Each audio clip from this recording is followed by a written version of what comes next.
मित्रों नमस्कार। इस कार्यक्रम में आप सभी का स्वागत है। मैं हूं व्यास जी। आज हम लोग बिहार में जाति जनगणना से जो आंकड़े हमें मिले हैं उनके कतिपय बिंदुओं के ऊपर चर्चा करना चाहेंगे। ये आंकड़ा उभर के सामने आया कि कुल मिलाकर के 2,77,00,000 से ज़्यादा परिवार बिहार में हैं।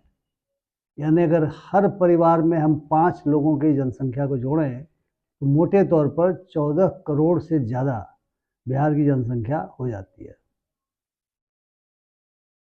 जब ये आंकड़ा आया था, जिसको हम सामाजिक आर्थिक आंकड़ा कहते हैं, तो इसमें गरीबी के बारे में, शिक्षा के बारे में, लोगों के ऑक्यूपेशनल स्ट्रक्चर के बारे में, यानी किस तरह का काम धाम लोग करके अपनी आजीविका कमाते हैं, इस सब के संबंध में भी जो आंकड़े हमारे पास उपलब्ध हुए। लेकिन जो शोर मचा और इस शोर में सारी पॉलिटिकल पार्टियां शामिल हुई और जो अपने को बहुजन समाज के बुद्धिजीवी कहते हैं वे मित्र भी शामिल हुए, वह शोर मचा था आरक्षण को लेकर। आरक्षण को माना जा रहा है क्योंकि संविधान में है कि जो सामाजिक और शैक्षिक रूप से पिछड़े लोग हैं उनको आरक्षण का लाभ दिया जाना चाहिए। ये अनुच्छेद 16 हमारे संविधान का है, उसमें दिया हुआ है। और बाद में 2-3 साल पहले जो लोग इस तरह के आरक्षण से वंचित थे, यानी जिनको हम सवर्ण कहेंगे, जो पार्लेंस चलता है भारत में उसके हिसाब से, उनमें जो गरीब हैं, गरीब कौन है अब इस पर चर्चा होगी, उन्हें भी 10% आरक्षण दिया गया। और उसको लेकर के भी शोर मचा के संविधान यह नहीं कहता कि आरक्षण से गरीबी मिटेगी, इसलिए यह आरक्षण ठीक नहीं है, संविधान के अनुसार ठीक नहीं है। ऐसा कई जगह से सवाल उठे और सुप्रीम कोर्ट ने अंत में कहा कि नहीं, यह आरक्षण भी जायज़ है। तो बिहार में जो आरक्षण का कोटा है वो बढ़ाया गया। 50% आरक्षण जो दलितों और पिछड़े वर्गों के लिए था उसे बढ़ा के 65% किया गया। और ये 10% जो संविधान के हिसाब से ईओ जिसको हम इकोनॉमिक वीकर सेक्शन EWS कहते हैं, 10%, उनको बढ़ा के 75% किया गया। काफ़ी इसको लेकर के शोर मचा, जैसे ऐसा लगा कि ये युगांतरकारी परिवर्तन इसके माध्यम से हो सकेगा। मित्रों, इस समय मुझे याद आता है कि जब मंडल कमीशन लागू हुआ था, मैं छपरा जिले का जिला पदाधिकारी था, डिस्ट्रिक्ट मजिस्ट्रेट था, और मैंने वो आंदोलन देखा है। पक्ष और विपक्ष में एक तरीके का वायलेंट आंदोलन था। हमारे सारण प्रमंडल के कमिश्नर की गाड़ी आरक्षण विरोधियों ने जला दी थी। और जब मैं उसके बाद पहुंचा, उस समय मैं नहीं था, जब मेरी पोस्टिंग हुई उसके बाद, तो मैंने पाया कि पटेल छात्रावास से आरक्षण समर्थक निकल रहे हैं, तो राजपूत कॉलेज से आरक्षण विरोधी निकल रहे हैं। और ये मामला केवल शहरों तक सीमित नहीं था, यह मामला देहातों तक में फैल गया था। एक जगह तो गोली चलाने की स्थिति उत्पन्न हुई थी, जिसमें 22 साल का एक नौजवान मारा भी गया था। यानी स्थिति बड़ी भयावह थी और हम लोगों को इस आग को शांत करने के लिए बड़े पैमाने पर गिरफ्तारियां भी करनी पड़ी थी। कहना न होगा कि गिरफ्तारियां उन लोगों की ज़्यादा हुई थी जो आरक्षण के विरोध में सड़कों पर उतरे थे, चूंकि वो ज़्यादा वायलेंट थे। इस बार जब ये आरक्षण का कोटा बढ़ा तो बिहार बिल्कुल शांत रहा। अब क्यों शांत रहा, इसको थोड़ा समझने की कोशिश करें। अब चूंकि मैं प्रशासनिक पृष्ठभूमि का व्यक्ति हूं, इसलिए मैंने इसे समझने का जो प्रयास किया मैं आपसे शेयर करना चाहता हूं। आंकड़े बताते हैं कि जो सरकारी नौकरियां हैं बिहार में, हालांकि वो ये नहीं कहते कि इसमें केंद्र सरकार की नौकरी वाले शामिल नहीं हैं, हो सकता है वो भी शामिल हो जो बिहार के लोग हैं। कुल 20,49,370 लोग आरक्षण का लाभ इन्हीं में से लेंगे, क्योंकि इतने ही लोग नौकरी में हैं। यदि मान लिया जाए कि हर साल इसमें से 5% लोग रिटायर होते होंगे, तो उतने के लिए ही वैकेंसी निकलेगी, उतने ही लोगों को नौकरी मिलेगी। और इसमें कौन कौन से लोग होंगे? चतुर्थ वर्ग से लेकर के क्लास 1 तक की नौकरी वाले लोग होंगे। और हम सभी जानते हैं कि चतुर्थ वर्गीय जो पद हैं वो ज़्यादा मोटे तौर पर होते हैं। इसके बाद तृतीय वर्ग के पद ज़्यादा होते हैं, अफसरों के पद बहुत कम होते हैं। और अफसरों के पद के लिए जो न्यूनतम योग्यता है वो स्नातक है, ग्रेजुएशन होने के बाद ही आप बैठ सकते हैं। तो मैंने पाया कि क्या अब जिनको आरक्षण मिल रहा है, क्या वे समझ गए हैं कि हमें इसके स्वागत में सड़क पर आने की आवश्यकता नहीं है, या जिनको इससे नुकसान होने की संभावना है, जो सोचते हैं कि नुकसान होगा, क्या वे भी समझ गए हैं कि विरोध में आने का कोई मकसद नहीं है, कोई हल नहीं है? आखिर इतनी शांति क्यों रही और इसकी आलोचना कहीं से नहीं हुई? क्योंकि सारे राजनीतिक दल इसके पक्ष में थे, इसलिए आलोचना नहीं हुई। यही हुआ कि मास्टर स्ट्रोक है, क्योंकि सभी को वोट चाहिए और आबादी के हिसाब से पिछड़े वर्ग, अत्यंत पिछड़े वर्ग और जो दलित वर्ग हैं, इनकी संख्या काफ़ी ज़्यादा पाई गई। मोटे तौर पर 83 से लेकर के 84% तक इनकी संख्या बिहार में पाई गई है। तो आखिर ये स्वागत क्यों नहीं हुआ, या आखिर विरोध क्यों नहीं हुआ? इसका मेरे दृष्टिकोण से कारण यह रहा कि लोगों को यह बात समझ में आ गई है कि भले ही हम सामाजिक और शैक्षणिक रूप से पिछड़े हैं, हमें इस आरक्षण से हमारा पिछड़ापन दूर होने से रहा। यह जिन व्यक्तियों को आरक्षण का लाभ मिलेगा, मात्र लाभ उन्हीं तक सीमित रहेगा। यह जाति विशेष को नहीं आगे बढ़ाएगा। केवल राजनीतिक रूप से राजनीतिक दल कह सकते हैं कि हम सभी आरक्षण के समर्थन में हैं और हमें वोट दीजिए, परंतु जो जनता है, जो आम लोग हैं, वो जन्नत की हकीकत को शायद पहचान चुके हैं। उन्हें मालूम है कि अरे भैया 20 लाख ही लोग तो सरकारी नौकरी में जा रहे हैं 14 करोड़ की आबादी में, तो क्या इसके लिए झमेला करना है, क्या इसके लिए सड़कों पे आना है, क्या इसके लिए समर्थन या विरोध में आना है? और जो मैं इस बात को सोच रहा था, अभी जो 4-5 राज्यों के चुनाव हुए हैं, वहां से भी जो कुछ परिणाम आए हैं इसकी तस्दीक होती है। बड़े पैमाने पर एक दल विशेष ने जातीय गणना की बात जोर शोर से उठाई थी और बिहार का उदाहरण सामने था। देखिए बिहार ने करा लिया, सभी कराएंगे। इसका मतलब अल्टीमेटली सभी जगहों पर आरक्षण की सीमा को बढ़ाया जाएगा। हालांकि साउथ में आरक्षण की सीमा पहले से बढ़ी हुई है, कई राज्यों में, खास करके तमिलनाडु वगैरह में। तो क्या जातीय जनगणना का मकसद मात्र इतना ही था? और इतना ही था तो इसका तो असर बहुत दिखाई पड़ा नहीं, चुनाव में तो नहीं दिखाई पड़ा। यहाँ पे बात जाति गणना की होती रही, लेकिन कमंडल जैसा लोग कहते हैं कि हावी हो गया, हिंदुत्व हावी हो गया, राम मंदिर हावी हो गया, सांप्रदायिक ध्रुवीकरण हावी हो गया, ऐसा समाचारों में आ रहा है। हम तो उस राज्य में गए नहीं, हम जानते नहीं हैं। आप में से बहुत सारे लोग जो अखबारों को पढ़ते होंगे, चैनलों को देखते होंगे, उन्हें ऐसा जरूर लगा होगा कि मुद्दे दूसरे हो गए। यानी जनता ने भी जातीय गणना को इस रूप में स्वीकार नहीं किया, उससे कुछ ऐसी चीज हो जाएगी जो आज तक नहीं हुई है। अब मैंने देखना शुरू किया कि आखिरी जो शांत वातावरण रहा, हालांकि कुछ लोग कोर्ट में गए हैं, कोर्ट में क्या हुआ बात की बात है, क्योंकि इंदिरा साहनी के मामले में 50% था, लेकिन जब 10% EWS के लिए बढ़ा तो कोर्ट ने उसको सीमा को बढ़ा दी। तो फिर कोर्ट 60 की जगह 75 में कोर्ट का आपत्ति नहीं होनी चाहिए मेरी समझ से।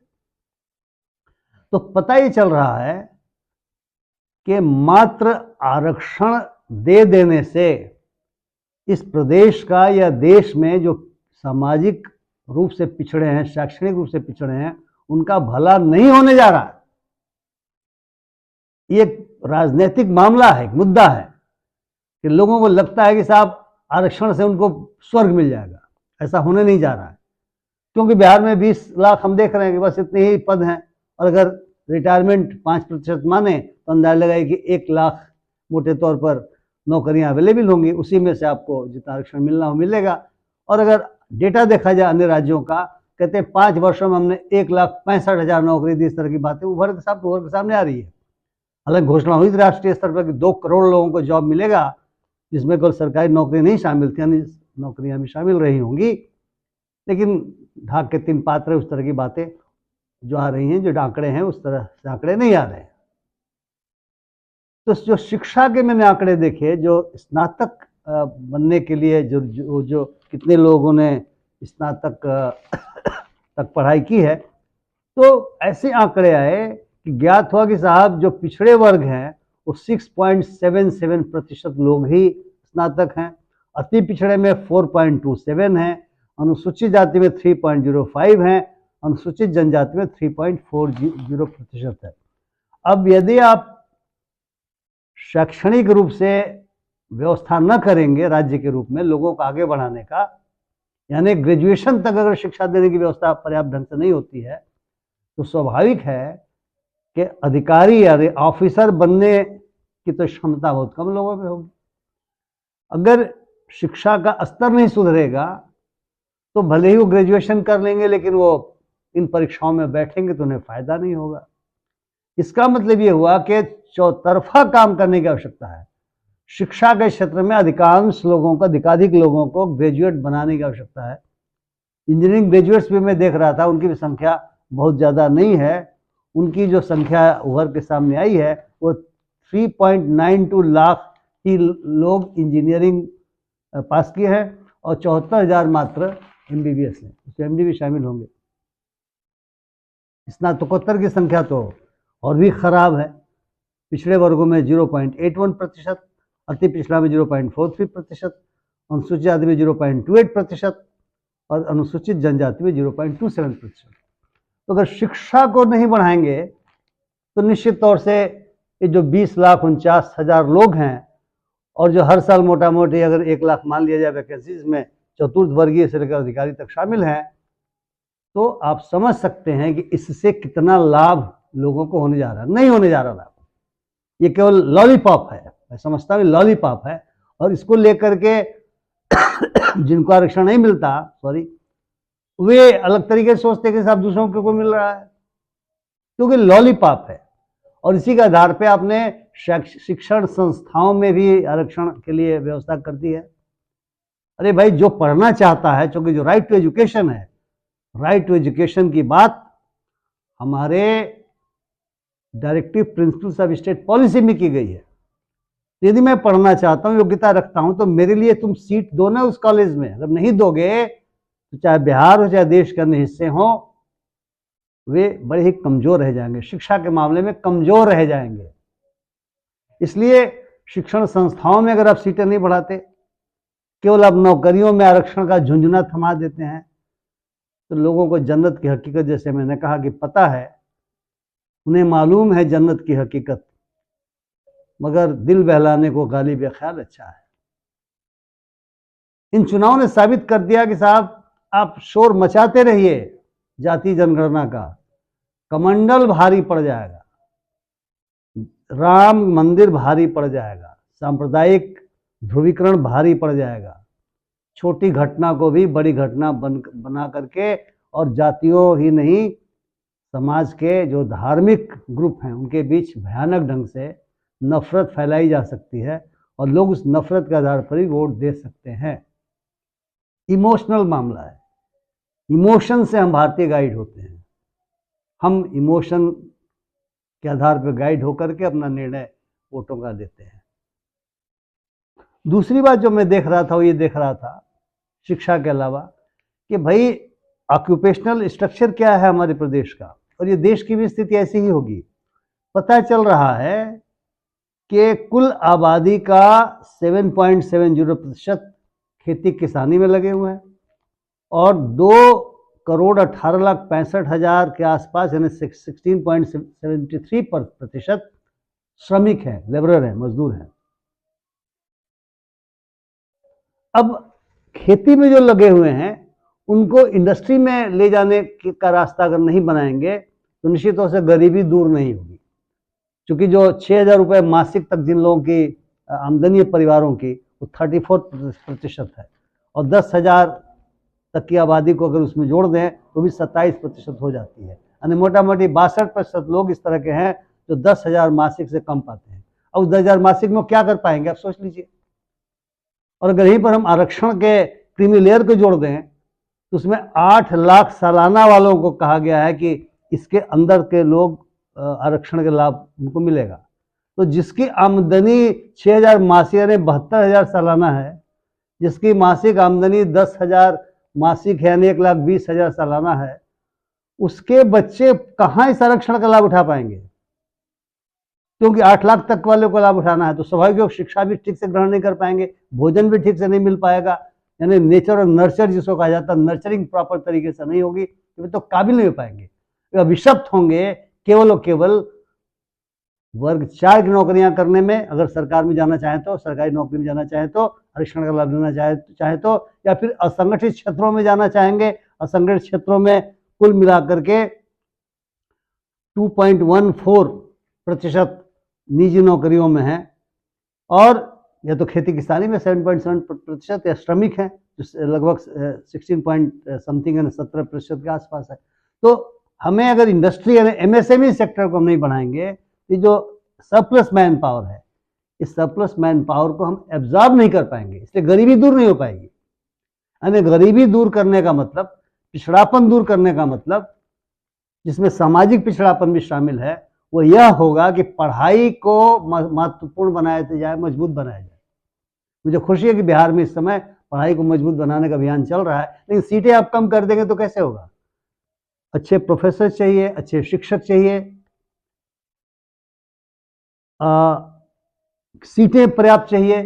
जो राइट टू एजुकेशन की बात है, अभी तक तो केवल मिडिल तक राइट टू एजुकेशन की बात है, लेकिन ग्रेजुएशन में जब इतने कम लोग हैं तो उनको बढ़ाने के लिए आपको कोशिश करनी पड़ेगी।